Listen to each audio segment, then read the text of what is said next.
Remember when I said this? When we win, we win, and when we fail, we fail. Guess which one it is today?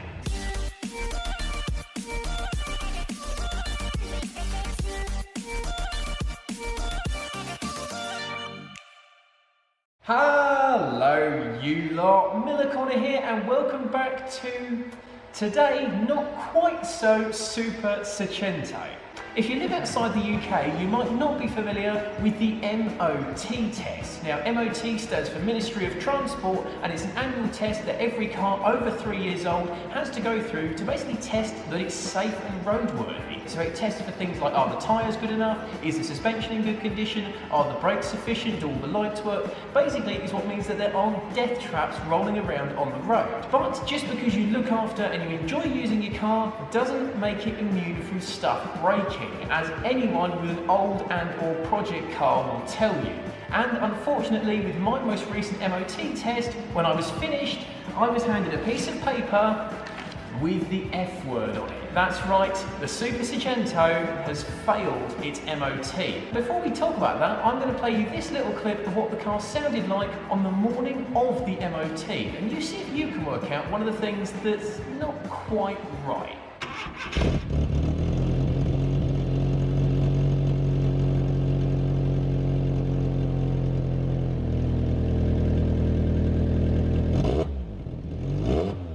Yeah, the exhaust didn't sound quite right, just a little bit raspier than what it normally does. But to be honest with you, I was late for work, I was in a hurry, I just put it into a cold start and got on with it. When I was handed my MOT failure just over an hour later, the two biggest things on it came to an exhaust major leak of gases at the front and the exhaust carbon monoxide content failing the default values. In short, I've got a major exhaust leak and the car is polluting far too much. That's right, this is the most Greta disapproved MOT failure it's possible to have. How dare you! The good news is the car isn't yet out of MOT. We've still got the 14-day fallback period, and that's enough time to get this thing fixed. Before we sort the exhaust though, something that did pass the MOT and then packed up on the way home. Left-hand indicator? Yeah. That's all good. Right-hand indicator? Oh, side repeater's working, yeah. No, Which one is it? Side repeater's working. Is the rear one?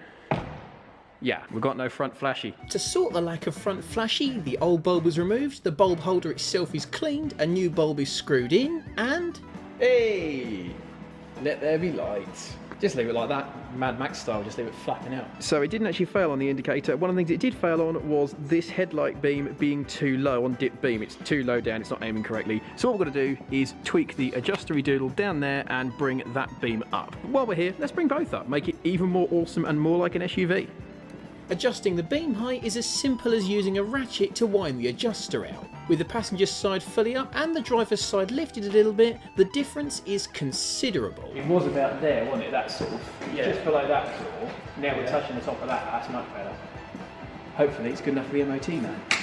On the topic of lights, there's an interesting issue elsewhere. Yeah, load of water in the bottom of that. And that's why it's all fogged up. It's cleared now, but it was all fogged up for ages. Really? Go for it. Oh! If you do that, go and see a doctor. I use a small drill bit to make a tiny drainage hole in the lowest point of the indicator, which hopefully should stop it fogging up and letting water in. Just look there. I'm giving it a whole new lease of life. I'll see myself out. With the lens refitted and a top up of blinker fluid, we lift the car up to inspect the exhaust. The reason for failing is obvious. Oh, it's that broke away, look. Oh Christ. The actual cat has split. Well, they weren't wrong when they said exhaust leak, were they? No. Jesus. Does it move up and down as well? Yeah. Yeah, that's what you've That gives you your noise as well, doesn't it? Oh. Yeah, that's what you've heard. Yeah. The split pipe can't be easily fixed in situ, so the whole system is removed in a couple more pieces than usual before being locked into the bench vise and cleaned up with a wire brush. They've only just let me start using big boy scissors, so it goes without saying that Dad welds the cap back onto the pipe whilst I steady it to keep the two pieces together and the weld consistent. You can't tell here, but I'm also holding a welding mask up to my face. I do like the smell of toast, but not when it's my eyes being toasted. Dad works his way round the pipe, methodically creating strong welds all the way round. After it's cooled down, the welds get ground down to create a neater finish, and between the welding and the grinding, we're getting some awesome shots here. There we go, all ground down and smooth. It's not the prettiest thing in the world, but it ain't got to be pretty. It's got to pass an MOT, and that looks like it'll work. With strong, tidy welds repairing the pipe, the exhaust gets smeared with paste to seal and prevent leaks before we lift each part of the system back into place. It's an awkward but relatively easy job to do on a hoist, and with two of us tackling the clamps and the hangers, we soon have the whole exhaust back on. I'll tell you what I think you better do, Joe. Yeah. With Dad's optimistic support, the exhaust is repaired and back on the car. With all our other post-MOT fixes done, it's time to lower the Super Seicento back down and see if we've got rid of that dreaded exhaust rasp. Here we go then. That's better. That's definitely better. A few quick fixes later, hopefully that's enough to pass the MOT. Fingers crossed. We passed, that's it, we are done. The Super Seicento has an MOT. We've now passed, our fixes have worked.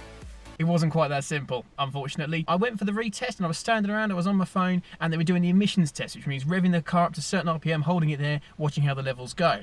I looked down at my phone to check some emails and stuff, I looked back up, and there was a cloud of steam pouring out of it. No, the engine is not cooked, the engine is absolutely fine, but a rogue clamp on one of the coolant pipes came off and it blew all the coolant out, causing a massive cloud of steam and a very big puddle of coolant all over the floor.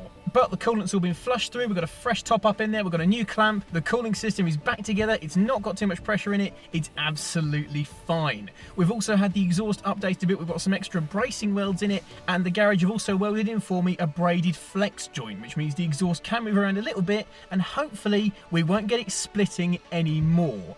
In short, the Super Seicento is back. It's been a bit of a long haul to get this done and a bit more money than I would have liked, but nonetheless, it's back and we're going to keep on going in earnest in 2020.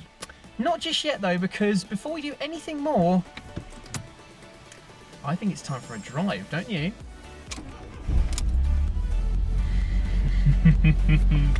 Oh, I've missed this. Thanks very much for watching, everybody. Catch you soon, and have a good one.